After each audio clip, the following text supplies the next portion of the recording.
evening, everybody, and welcome. Thank you all for coming out tonight, even though it doesn't feel like spring, but they tell me it is, so it's really chilly still.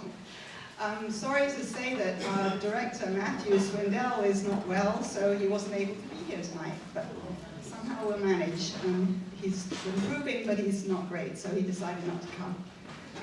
So it's really wonderful to see so many people. We've had upwards of 80 or 90 folks turn out for some of these events, which is really terrific. Thank you all. And I think many of you are already members of the museum, but if not, you can register and join back at the desk there. So I wanted to remind you of some of the events that are coming up in the next few months. We have a spring art show. The opening reception is on April 2nd. Entry is free and artworks will be for sale. So it's a wonderful event, so please come along. We're also having a summer revolution-themed exhibit of art, and we're inviting the artists in the community to come and paint on interpretation of Manchester in the Revolution. The deadline to apply for participation is April the 18th, and there's a link on the website. So if you're an artist or would like to take part, please check that out. If you have kids and grandkids, we're also having a regular teen art afternoon. The first one is April the 1st. It's on the early release day of the school, so please come and check that out. And please register for our other speaker events. On April the 18th, Kelly Dodd, who's a flower gardener, will be speaking about seedlings and planting, just a nice appropriate theme for the spring. On May the 28th, we have Dr. Erica Lomé, who is the Curator of Collections at Historic New England. And she's going to talk about objects and archival materials from the American Revolution. The title of her talk is Myth and Memory, Stories of the American Revolution. And we're very excited to have a really full-fledged curator come and speak to us. So tonight, we have a special guest speaker. There is hardly an area of maritime activity that Bion Pike has not tackled. With a background in training and criminal justice, emergency management and boating safety, Bion has been deeply involved with teaching and curriculum development. He has taken on many volunteer roles in Maine and Massachusetts towns. His interest in maritime pursuits led to roles as captain of a Down East windjammer, first mate on a sail training vessel out of Mystic Seaport, Harbormaster of Kittery, Maine, and he's now our well-respected Harbormaster of Manchester by the Sea. But that is not all. Earlier in his career, Bion managed and ran steeple and tower restoration companies in Maine and Salem, things you didn't know about Bion. No doubt his head for heights stood him in good stead while climbing the mast of a tall ship.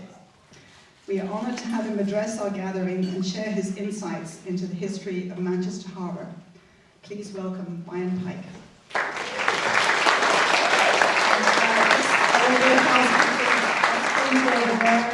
And please leave your name tags at the back desk when you leave, and thank you again. Hi everyone. Hi. So, I can use the speaker or I can use my Harbormaster voice. Maybe a combination of both. So before I open the presentation, this is an interesting picture of what your moorings out in Area 7, our outermost mooring field, look like. These are environmental moorings meant to protect eelgrass, and they're unique.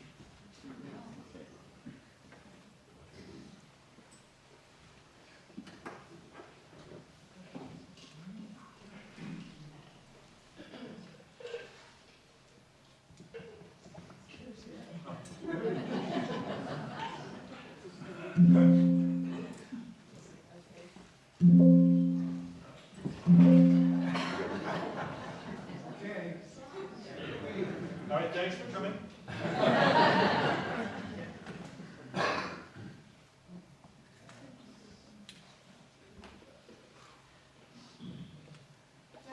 And that's why you really hired me. So, this is the most boring part of the presentation. I've been asked to talk about myself a little bit. There was mention of schooners, windjammers I worked on. This was where I started my career in the maritime field, working on a windjammer as a cook, because I couldn't tie a knot. The first mate used to say you could tell the cook tied a knot because he tied a lot, and it wasn't a knot. But I worked hard and moved up and became eventually the first mate. This photo here was during tall ships in 1992, sailing into Boston Harbor. I was sent up the foremast to lead the way in. I was in my pirate gear. I'm glad you can't see all of it. That's the only picture, that's the only time you'll ever see me in shorts. The upper right-hand corner is the schooner Brilliant, which was owned by Briggs Cunningham. Anyone who follows the America's Cup knows he was a defender of the America's Cup. And he owned the schooner Brilliant, which was a world-class schooner ocean racing yacht built by Harold Barnum, P.T. Barnum, his cousin. I'm not in this picture, but that's my wife and one of the students that sailed with us to Bermuda on a beautiful day, sailing to Bermuda. The picture below was the cover of the Salem phone book in '94. And that's my wife and I in our little friendship sleep. We were the cover. We chartered out of Salem unsuccessfully. And that's how I ended up on Brilliant. So. And as you've heard, I was a steeplejack. We worked mostly on church steeples, but we did climb flagpoles. I am at the top in the yellow box. I had to go up and repair the truck, the little pulley system up there. And it took about 45 minutes to climb that flagpole. And that was after getting the first 40 feet for free on a ladder. So, but it was beautiful. That's the parade grounds at the Naval War College in Newport, Rhode Island. You can see the America's Cup boats sailing in and out. It's really quite lovely up there. All right, so now let's talk about Manchester Harbor. As the title says, it's Manchester Harbor because of dredging. Before dredging, it was Jeffreys Creek. All it was. This is an older picture. I believe this photo is from 2010. As you can see, it was a pretty densely packed harbor at that point. This was a great thing I came across. I found this on the internet some number of years ago. This is the original Army Corps of Engineers report from 1896, after the first dredging project. The harbor was dredged from the mouth of the harbor about where Can 5 is now, all the way in front of Long Beach, in front of the two piers that used to be over there, and into Knight Lumber. Some of you know that Knight Lumber was right next to Town Hall. It was dredged so that coal barges could come in, and other barges could come in and take out furniture and other wonderful things that were produced right here in Manchester. So I'd love to point out the cost of that initial dredging to 4 and 6 feet cost $14,300. And it didn't cost the taxpayers 1 cent. Because this was the beginning of Manchester being a federal navigation project. This is important. It'll come up again later.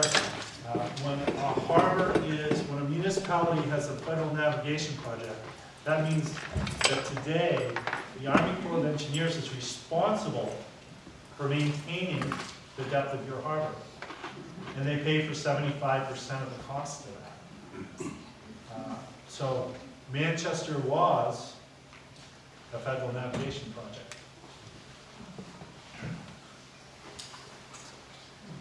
This is 1895. This is the project in that report. It's very hard to see, but that orange arrow is pointing down at the dredge scow just off the Brewer property at Norton's Point. It's fun to point out that this area right here, all this mud and debris, this is the stream that comes out behind Crocker's boatyard, right there. Crocker's actually owned all the way up to here.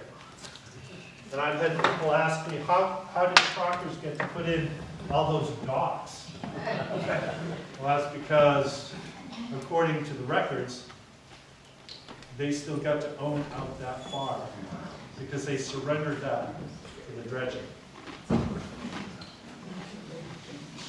It's a great photo.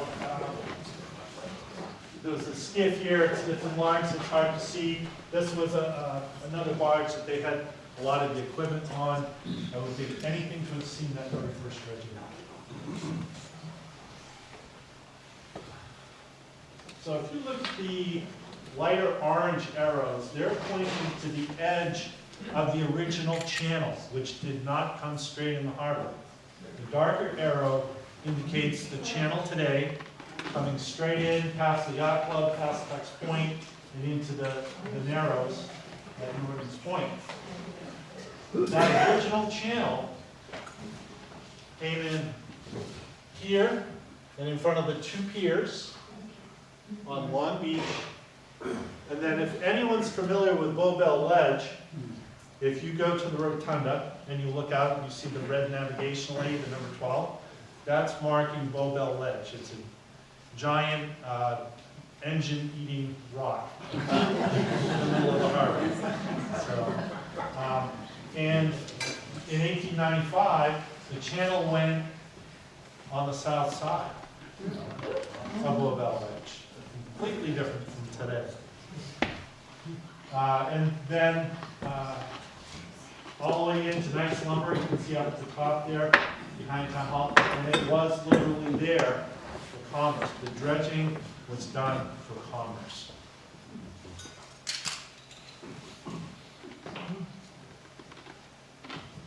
My favorite photo of Manchester Harbor. This was a gift from Robert Pascucci, who passed away a number of years ago, and gave me the photo. In the full photo that I have, it shows the tip of the wing of the plane that was used to take this photograph. So in 1836, you can see there had not been a whole lot of improvement dredging. It was still just a channel. The difference was at low tide, you still had 4 to 6 feet, enough for those barges to come in and make it into night's lumber. So if we look,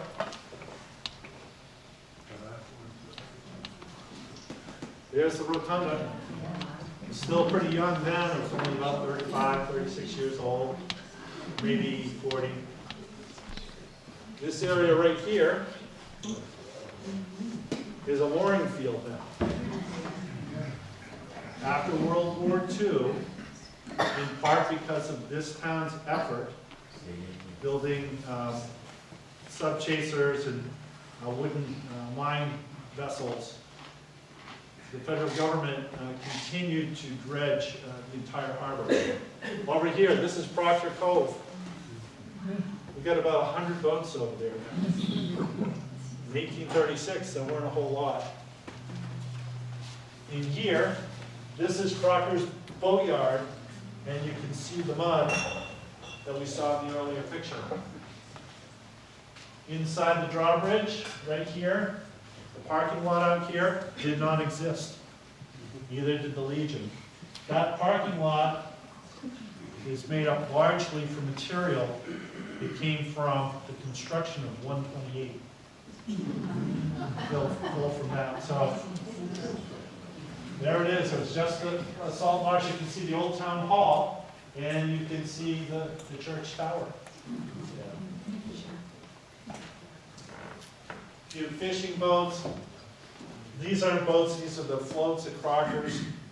They keep the dinghies to get out to the other boats. Singing Beach. That's a great shot of Singing Beach.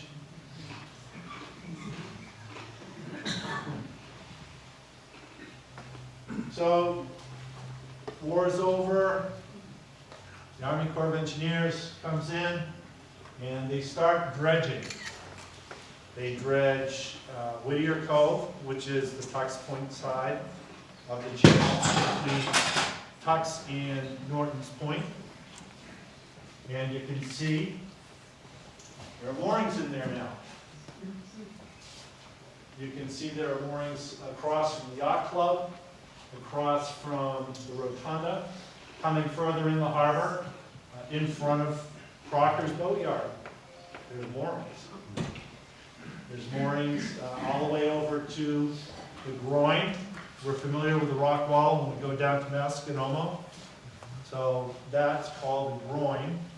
And if what I've read is correct, that groin was built so that when the tide came in and out, you had greater current through there, and there was a wheel that drove the grinding stone, and there was a mill right there. Right. Well, not that small. But right up there, just off the point of Masconomo Park.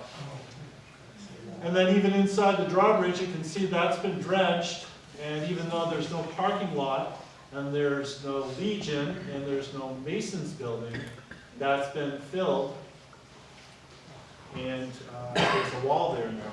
So that's the footprint for the parking lot.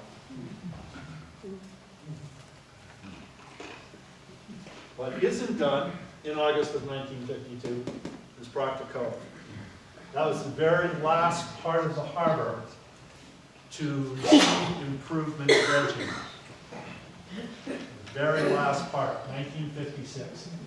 There had been discussion, the Corps was going to dredge out back behind the Chowder House. The money ran out before that happened. But we're a harbor here because of the efforts and contributions of this town, the fact that we're a federal navigation project, and it completely changed the complexion of the harbor. So we complain about, I don't know why we have to have all this change in the harbor. I bet they said that back in 1952. Right? So change is inevitable. I also will point out that by 1952, there was only one pier, one beach. Also, does anyone here know that there used to be rum running out of this thing? We have the 2 ram islands out there. You know that some rum runners were a little bit nervous about those islands being named the Rum Islands. A petition to have them changed to the Ram Islands. Today.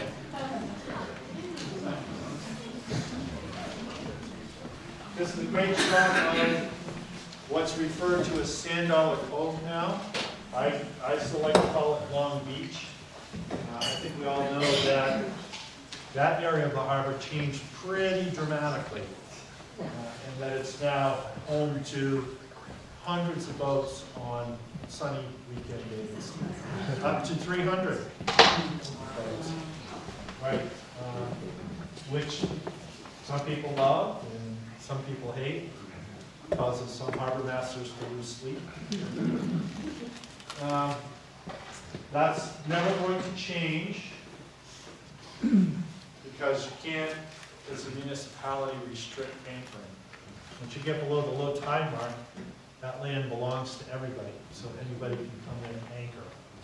The only thing that could possibly change that is the eelgrass bed that's out there. There was talk of putting day transient moorings out there, and folks would have to use that.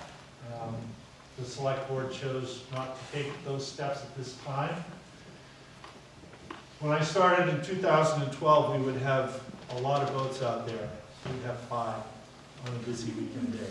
5 boats, we know people water skiing. I bet there's people in this room who water skied out there. There we go. I'm seeing some hands now, right? Right. Don't do it now, you'll get a ticket. So, this is an absolutely delightful, wonderful place to come and spend the day, and everyone from out of town found it. That was driven in part on July 4th of 2012, my first 4th of July here in Marblehead. The boaters rafted from Browns Island to the mainland and blocked navigation. Their harbormaster came out and was understandably pretty upset. So there was an ordinance passed in Marblehead that no more than 3 boats can be rafted together at any one time. And people wanted to be in big long rafts. So they came over to Manchester. I've been asked, well, can't we restrict it to 3? I don't want just 3. I don't want little islands all over the place with people coming in, driving around, people swimming in the water. I would rather see long rows of boats with clear sight lines. That's part of managing large crowds like that. Can you have them organized so that you reduce the risk to the people that are anchored, swimming, kayaking, paddleboarding, whatever it is that we're doing out there. Any complaints about the activities? Now's your chance.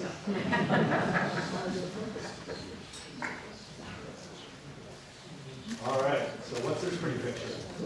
This pretty picture is the dredge project that's on the cusp of being fully permitted.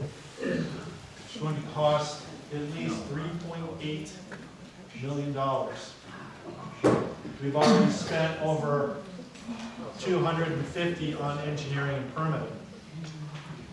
Good news is that of that 250, we managed to secure a grant from the Seaport Economic Council for $205,000.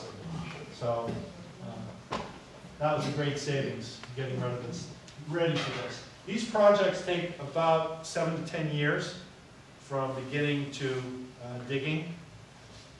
This fall will be 8 years, 8.5 years since we finished the last one. With any luck, we'll have our permits and be able to go to construction on October 1st. That is one of 4 projects that we have in the harbor right now. We've got dredging, we've got, you can see pictures, Reed Park Dock, we've got the fisherman's facility, and we've got the rotunda. So we haven't applied for a grant yet. The state should give us 50% of the $3.8 million. So call it for, the town needs to come up with $2 million for dredging. That will likely be a bond that will be paid back through the waterway fund. So,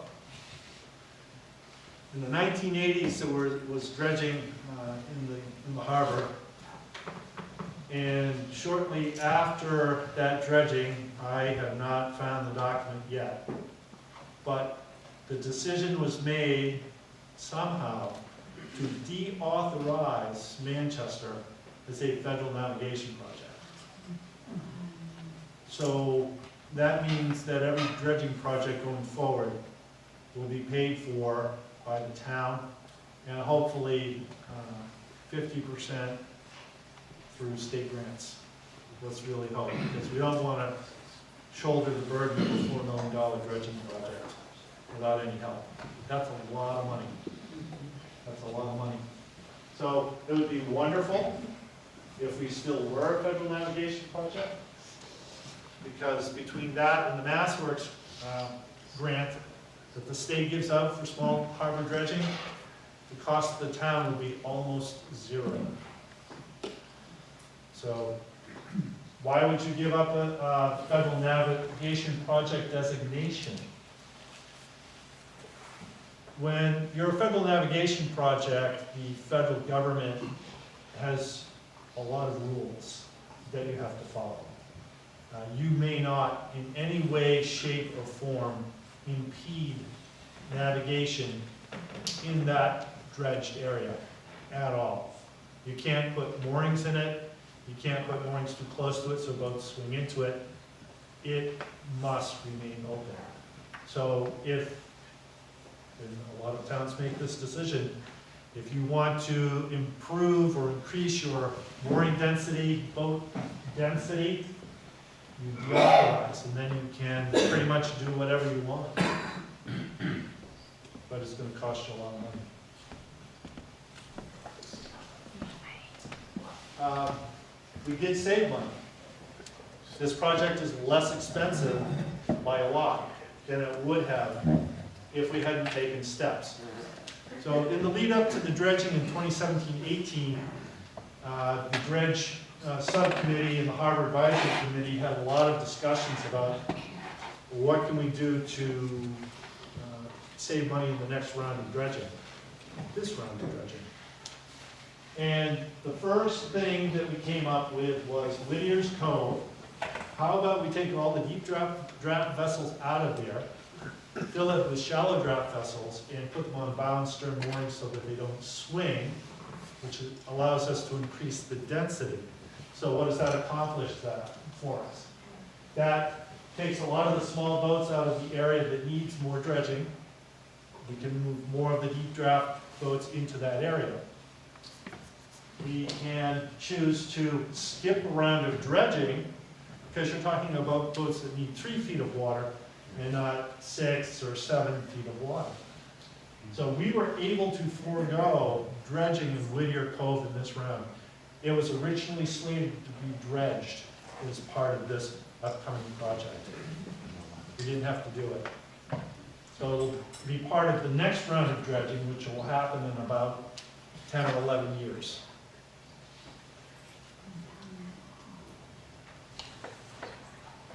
Let's go back.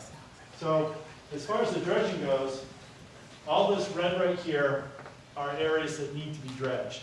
The yellow areas are places where the depth is greater than the depth we're going to dredge to. One of the things that we're facing right now, I had a meeting last week with DEP and EPA and a bunch of folks from the state, as well as with the DPW here in town. The channel is full of eelgrass. Right? So even though this is maintenance dredging, state and federal agencies want the town to take steps to mitigate the 4 acres of eelgrass that are going to be removed.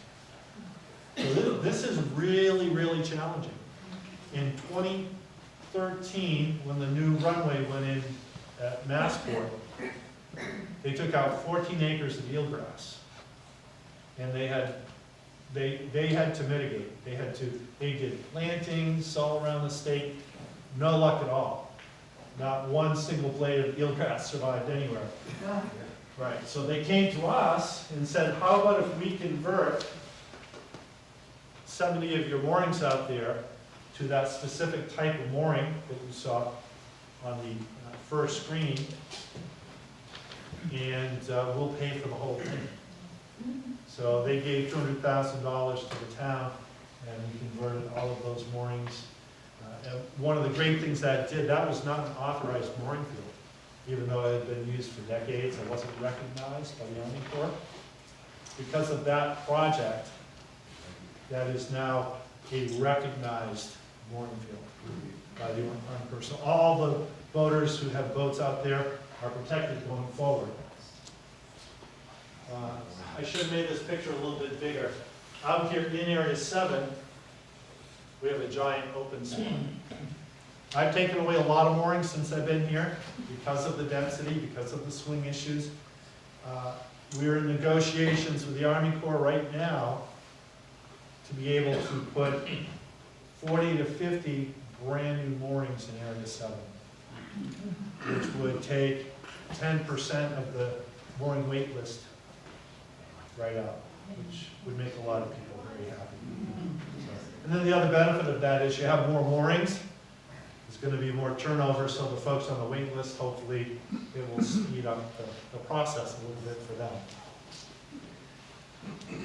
them. So we'll dredge into Norton's Point, and Olive Proctor Cove will be 7 to 8 feet deep, and the channel will be 10 feet deep.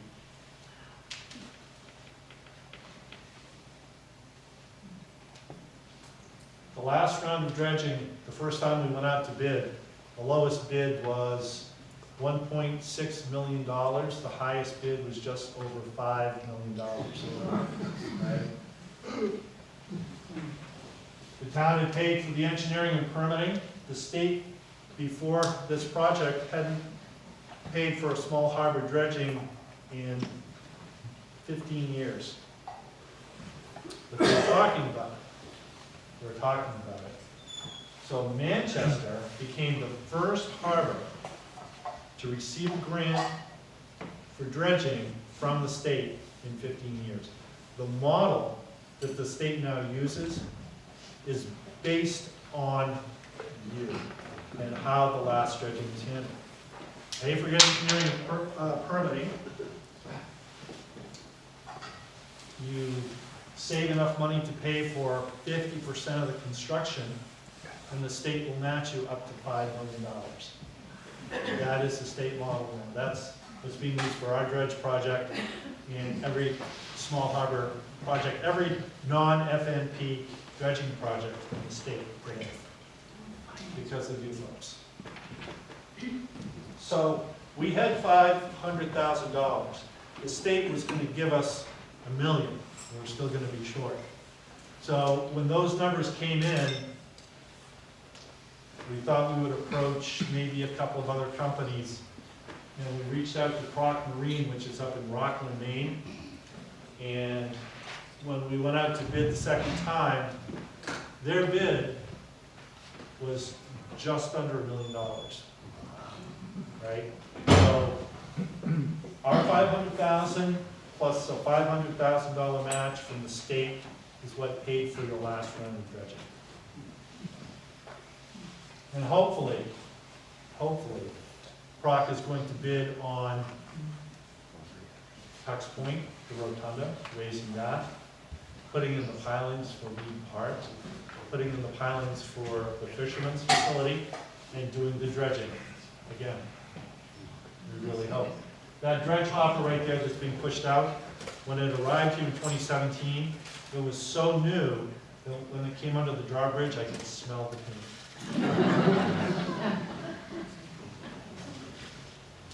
All right, so why do we have to dredge? That right here is a great photo. The silt coming out. I've seen it come out up here as well, right across from Captain Dusty's. The whole harbor is just brown after certain rains.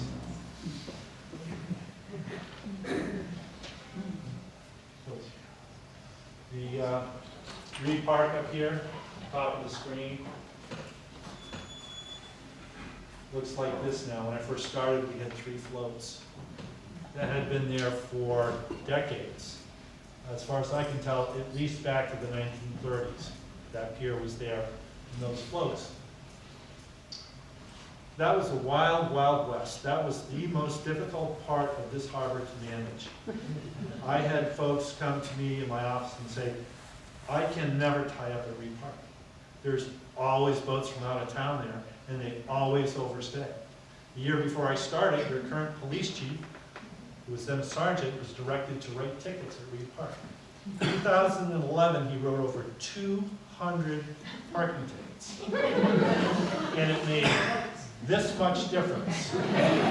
Because the folks going to the restaurants and everywhere else said, we'll pay $25 ticket. They didn't care. Folks would tie up fishermen's facility. Fishermen would come in with eyes this big around trying to figure out how they're going to get the lobsters off and get them to the wholesaler. In 2016, we wrote a grant to U.S. Fish and Wildlife. We were awarded $367,000 to build this facility right here. We added 250 feet of dock. We set up a fee structure for folks to use it. And I'm happy to report that that facility has made a profit, paid for the staffing, paid for its maintenance, and put money back into the general fund ever since it opened. So some of you will probably remember that Maybe it wasn't the most popular structure in town. There might have been an issue about pilings. So there were two camps. There were the people who were furious about the pilings, and then the ones who were furious and said to me, "You idiot, why didn't you go all the way to the drawbridge?" So now we're going all the way to the drawbridge. Right? So, like anything, if you're going to propose a big change, something dramatic, you do a small thing first, and you show that it can work. You can show success. You can show that it will do what you've said it can do. So, after 5 years, actually, it wasn't long, it was 3 years of that, I was approached about, let's add another 500 feet, right? So we've gone through the process. We will have the final permit from the governor in 5 weeks, and we'll be able to go out to bid to put this facility in. It's 21 floats, additional floats, which are already constructed by the harbor staff. We didn't have to go out to have them built. We built them all ourselves. They're stacked up at the water treatment plant out on Pine Street, just waiting to go in. They'll have water, running water. There'll be electricity, and there'll be a pump out station right here. So the benefit of the pump out station, and it's already close to the waste treatment plant, right? But it's part of the Clean Vessel Act. And if you have a Clean Vessel Act shoreside pump out or a pump out boat, 75% of the cost of maintenance and staffing are included. So what this means is that some of the staff that work at the dock every single day, 75% of what we pay them will be paid back to the town because of that right there. So we will actually reduce staffing costs at that facility while increasing capacity. So I'm doing some real simple high school math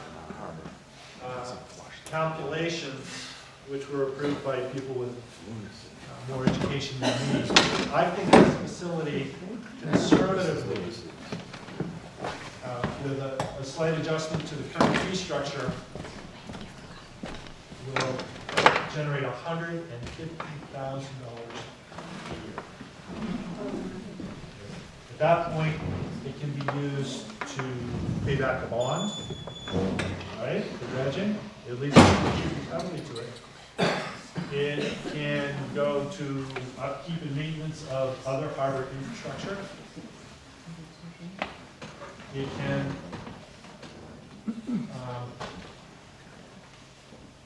be the source of the enterprise fund that's being discussed for the harbor. So that's something that the accountant has wanted to happen for quite a while, have the harbor become its own enterprise fund, like waste treatment, water, and not have to rely on taxation at all. I will say, last year the harbor probably cost the town less than $40,000, and that's because things like insurance are lumped in for savings.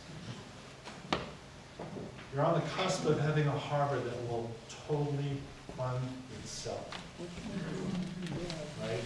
And then you think about the additional 40 to 50 new moorings out there, that's more revenue. You think about the expansion of Crockers Boatyard, and the boats going in there, that's more revenue. I don't think of this harbor as just a revenue-generating machine, but I do think about it as a place that costs the community a lot of money to maintain, a lot.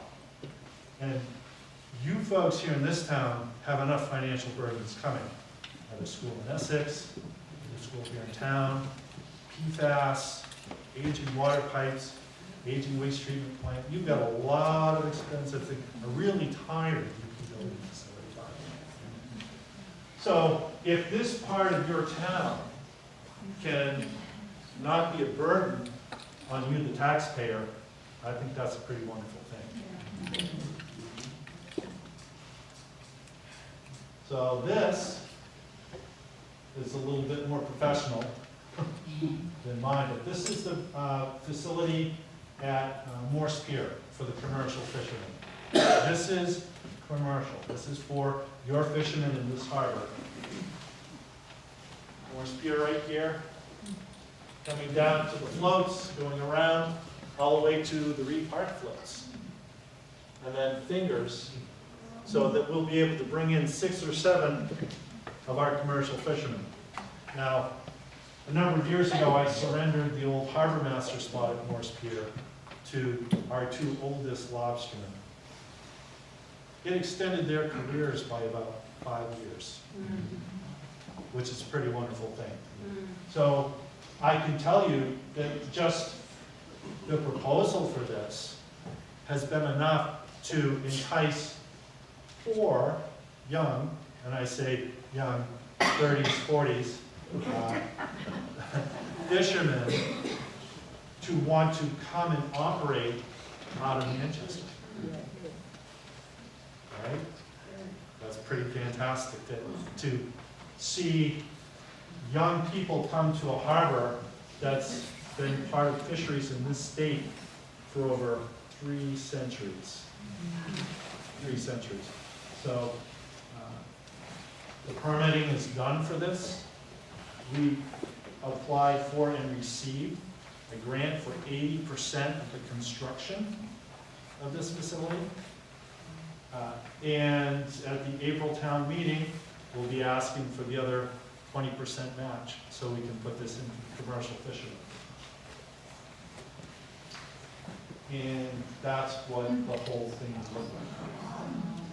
So, some number of years ago, as part of the master plan for the town, there was talk about a harbor walk, which is beautiful. Harbor walks are great. You can walk virtually around the entire waterfront in parts of Boston now, because it's been built with a waterfront walkway.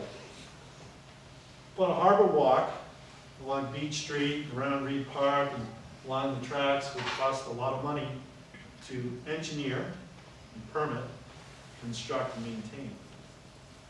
This right here gives you that harbor walk that's paid for almost entirely by visiting recreational boaters who are coming to spend money in the businesses right here in town.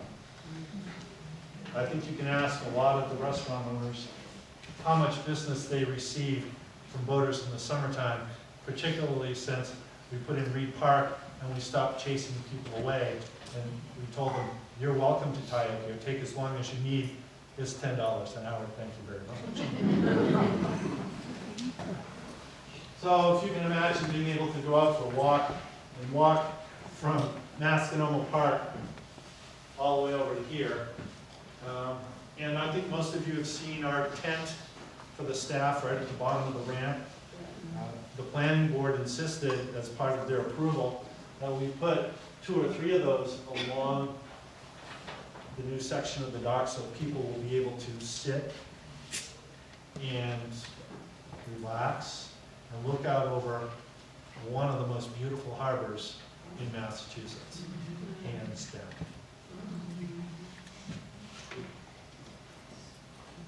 So,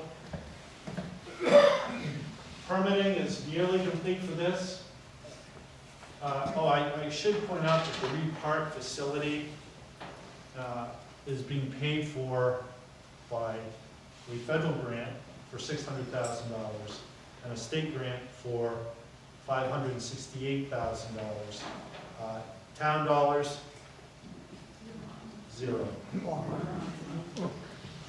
And I do believe that if the town ever decides that the Harbormaster should be stationed on the harbor next to their public safety equipment, we, after all, do not ask police and fire to run to Crosby's to get to their equipment. That an office with public bathrooms and voter facilities could be built at Reed Park using the same two grants, potentially costing the town $0. Right? They're not my grants. I just knew where they were. And you have a grant writer now. I don't have to be the one to write your grants, which is great news. There is one other thing that some of you probably have heard about that's coming up is Atlantis, the mermaid. Right? So you'll probably hear more about this in the coming weeks and months. There's an absolutely stupendous, amazing artist who's created a statue of a mermaid bigger than me that eventually will end up out here in the harbor and be one of 2 or 3 tidal statues in the world.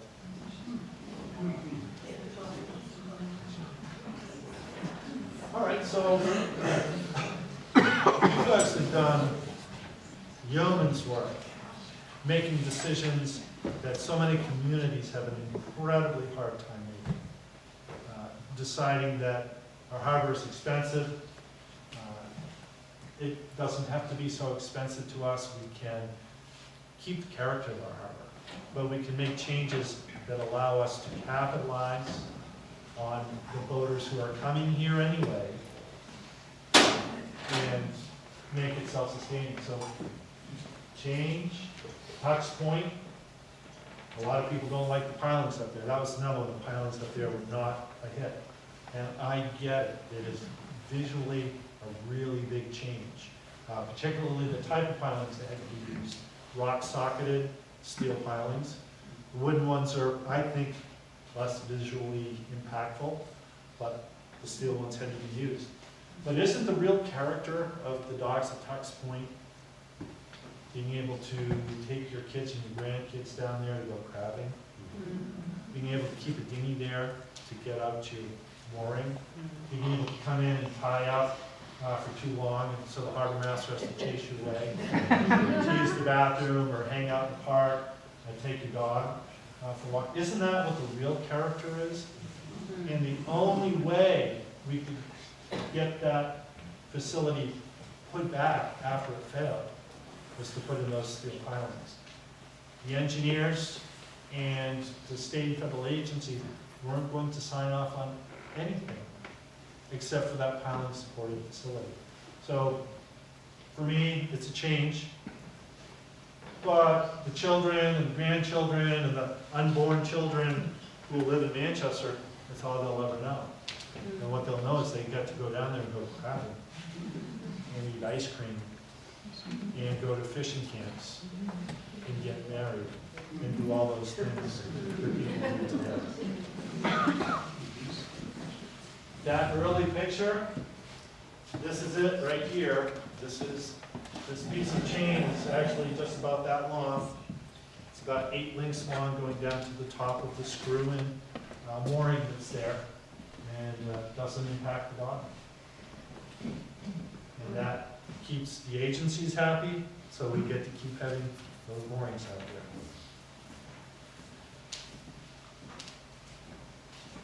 Manchester Mooring started the launch service in 2020 for anybody in the harbor who wanted launch service. They decided that while it was profitable, not a lot, but it was profitable, that the 1,100 mooring customers that they have really needed to be the priority. So they approached us in 2024, late 2023, about whether or not the town would be interested in taking over the mooring service. They had about 60 customers, and they didn't want to kick them to the curb and take away something they'd become partial to. So the town did agree to buy the 2 vessels and gave the harbor department 3 years to have it be profitable. I'm pleased to report that we were profitable the first year, and we were more profitable the second year. So it's not something that it's funded fully by the boaters who use the service and the folks who come to town and want to go for a harbor tour and hear all about Sandra Bullock.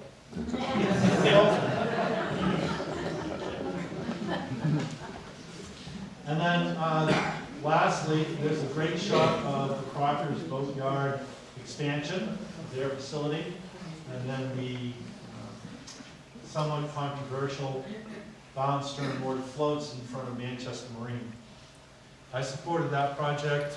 I actually asked Manchester Marine to install those floats or convert those moorings to bow and stern about 10 years ago, because that part of the harbor was incredibly difficult to navigate through when the wind was wrong and the tide was low. You could get one boat through there.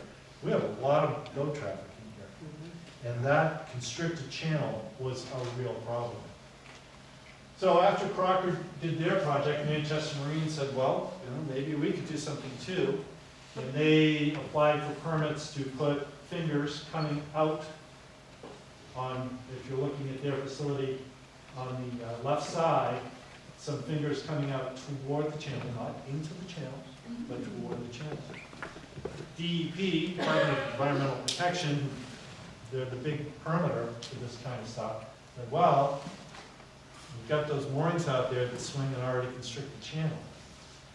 Manchester Marine pretty quickly agreed that they would convert those moorings to bow and stern. So as part of that, they asked, could we put floats in between the two moorings? DEP said there's absolutely no issue with that. You're absolutely not. You can't convert back. They must always be bow and stern.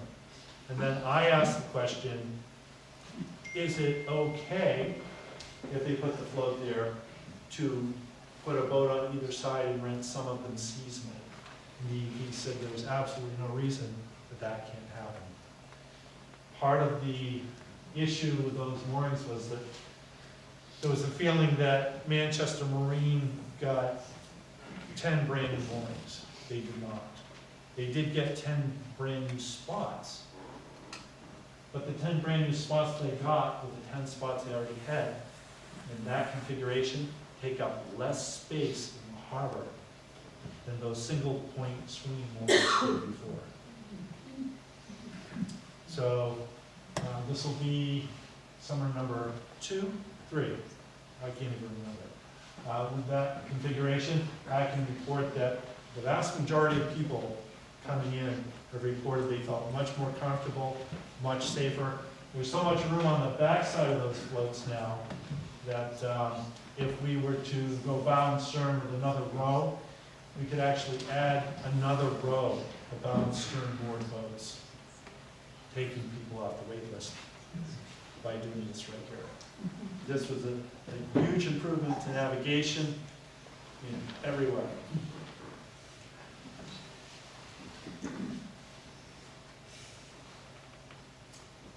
And that's about it. So, questions? This guy has a lot of feedback. This guy's pretty fresh. What are you going to do? Young guys, right? Anybody have a question?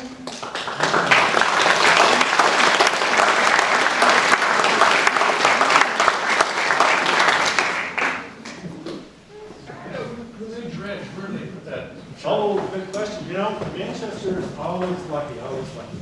In 2017, the dredge project that we did was around the boatyards and private marinas. And that would have been our most polluted sediment. Now, as part of dredging, the Army Corps sets up a protocol where you take some of the soil that you want to dredge, it goes to a facility, they add seawater and sea animals and see how long they live. Right? If they live long enough, then you're lucky. You get what's called a suitability permit, and you get to dump 12 miles offshore. That picture of the dump scow going out is headed 12 miles out to the designated dump facility. If we hadn't been able to do that as part of that $1 million project, then it would have been laid out on land somewhere in a parking lot. The water would have run out, it would have been loaded into trucks and taken to Ohio for about 10 times as much. Right? So the suitability permit is what we're hoping for. Now, 2017-18, that was the most potential polluted material in our harbor around those facilities.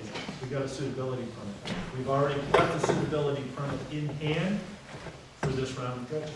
So the material will go 12 miles offshore.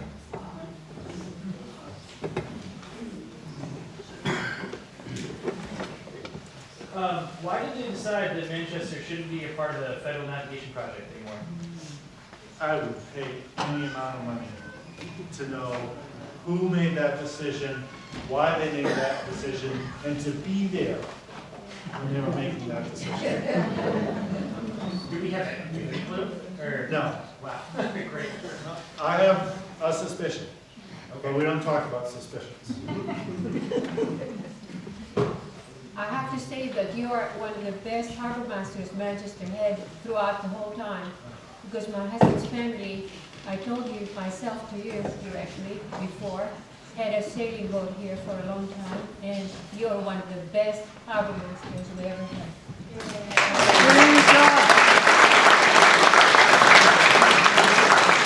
Turn the lights off because my ears are blowing. Thank you, that's very generous. But I would really like to point out that the things that have been accomplished in this harbor don't get accomplished in other harbors. And it's not because they don't have good harbor masters, it's because the community doesn't always understand what they have. This community does. So, thank you, but I tip my hat to this town because of what you have done in the last 14 and a half years. It's really amazing.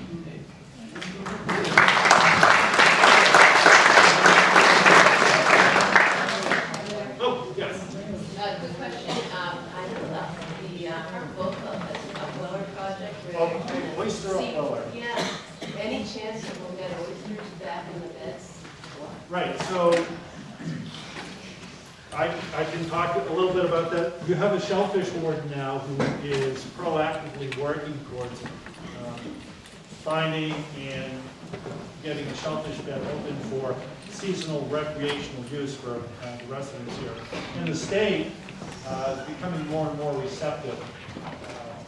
The oyster upweller is fantastic, and I would like to think that someday the oysters that are started here as seed in spring could be placed here in this harbor. And you know, actually, oyster reefs can be used to help deal with some aspects of sea level rise. So you could be growing right here in Manchester some of the ability to deal with high tides. Question about the rigging on the helix Yes. mooring. Years ago, there was a terrible storm that came from Salem direction and took out the wind and several other boats. The sea got really rough through there. The pictures I've seen show that the helix moorings look kind of tight from the surface down to the keel. And I've seen pictures of vertical floating, like section of the telephone pole. Yep. You know, swing like this. Yes. Take some of the shock out of heavy wind in a vessel. Is there anything like that in the Manchester standard for rigging? So I'm going to go to that photo. So the thinking has changed. The heavy chain in the water, you can put enough flotation on it to get it to float until it gets covered with growth late in summer, and then it sags and sinks and does the bad thing again. So there had to be a lot of rethinking about how moorings are set up. And actually, your deputy harbor master, who's likely to be your next harbor master, lucky you, helped come up with this design right here. So this design right here has a piece of line, a rope. We use Dyneema because it's stronger than stainless steel cable. That can be virtually 1-to-1 for length at high tide. So if you've got 12 feet of water, you can have 12 feet of road. You put this little buoy on there, keep the bottom section off. And then that catenary, that's right here. This is called storm soft. And it's, for lack of a better word, it's a bungee cord. It's a shock cord. So each side of this bridle stretches, which gives you, it takes the shock loading off, the boat doesn't come back and jerk and cause damage. That stretches, and then it comes back. It stretches, and it comes back. So this is really the newest thinking in areas where a helix is appropriate. Now you could have the same setup on a block, but the helix is what the agencies are really looking for to give that eelgrass a chance to fully recover. And I will report that if this comes disconnected, the eelgrass has grown in around some of those so much that if that gets disconnected, it's a nightmare trying to find that mooring of the eelgrass. Well, thank you so much. Are you sure? Yeah, just one more, yeah. If you're going to make the walkway around the inner harbor Yep. truly a public space, Yep. you might want to think about putting a railing on the inside so you don't run into American Disabilities Act type things, and so that I can walk on it with my cane without going for a swim. So, ADA compliance on the ramps exists, Yeah? but you can't put railings on the floats because then the dinghy users who tie up on the inside would have to climb over it like All a right, fence. that was news, that it's going to be allowed to be put on the inside. All right. Yeah, that would not work. That's why you don't see that on the, what I'm gonna do is put a yellow line right down the middle, and that's where you're gonna walk.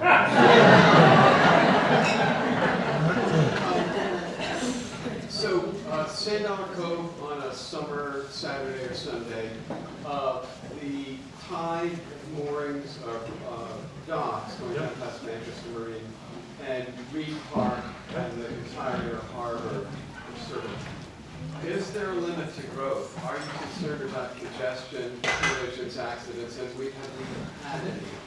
So just No, this is a 100% legitimate question. What we've actually done is improve the channel. We still have work to do. There are fewer incidents of collisions and close calls than there have been in the past because of these efforts to reduce the constriction of the channel, which is what we really need. We need to make sure that channel is wide enough for two vessels to pass side by side. There's already a no-wake zone. Boats are already going slowly. We just need to make sure that they don't have to go out into the other side of the channel because there are boats impeding the way for moorings. So, as far as congestion in the inner harbor, we've actually reduced the number of moorings in the inner harbor significantly because of swing issues. Going to bow and stern allows us to keep a higher concentration of moorings in the harbor and maybe be able to reintroduce some of those ones that I've taken away as we convert those all to bow and stern. Just want to thank Bion so much for this very